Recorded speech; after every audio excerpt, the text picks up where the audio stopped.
বিমানবন্দর এলাকায় লেজার লাইটে নিষেধাজ্ঞা পুলিশের। বিমানবন্দর এলাকায় লেজার লাইটে নিষেধাজ্ঞা, লেজার লাইট ব্যবহারে নিষেধাজ্ঞা জারি করা হয়েছে পুলিশের পক্ষ থেকে, কারণ বিমান ওঠানামায় সমস্যা হয় আর সে কারণেই লেজার লাইটে নিষেধাজ্ঞা পুলিশের। আমাদের সঙ্গে রয়েছেন প্রতিনিধি অনুপ। কি খবর পাচ্ছি? কলকাতা বিমানবন্দর সংলগ্ন থানা, সেই থানা এলাকাগুলোতে কিন্তু লেজার লাইট ব্যবহার করার ক্ষেত্রে কিন্তু নিষেধাজ্ঞা জারি করা হলো, যার ছেড়ে কিন্তু 144 দ্বারা বলা হচ্ছে জারি করা হয়েছে।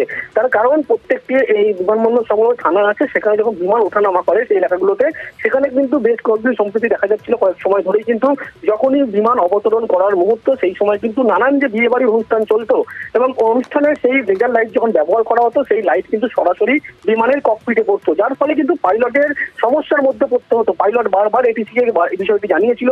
এরপরে বিমানবন্দর কর্তৃপক্ষ সেই বিমানবন্দর থানায় কিন্তু একাধিকবার এই বিষয় জানিয়েছিল।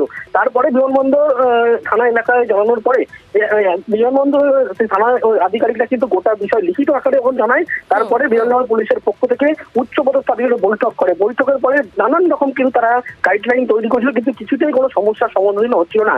সেই কারণে এই 144 দ্বারা জারি করার সিদ্ধান্ত নেওয়া হয়েছে এবং কঠোর ব্যবস্থা নেওয়া হবে যারা লেজার লাইট ব্যবহার করবে এই থানাগুলো এলাকায়। খবর, ধন্যবাদ।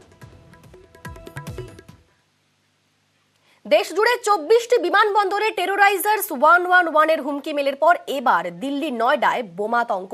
একসঙ্গে 60টি স্কুলে ফোন ইমেল মারফত হুঁশিয়ারি। আতঙ্কে শিখে উঠেছে পঠন পাঠন। পরীক্ষা বাতিল করে রাতারাতি ছুটি ঘোষণা করা হয়েছে। এনসিআর এর শিশু হাসপাতালেও তল্লাশিতে বম্ব স্কোয়াড। এবার দিল্লি নয়ডায় বোমাতঙ্ক। একসঙ্গে 60টি স্কুলে ফোন এবং ইমেল মারফত হুঁশিয়ারি দেওয়া হয়েছে, যে কারণে আতঙ্কে শিখে উঠেছে পঠন পাঠন এবং পরীক্ষা বাতিল করে রাতারাতি ছুটি ঘোষণা করা হয়েছে।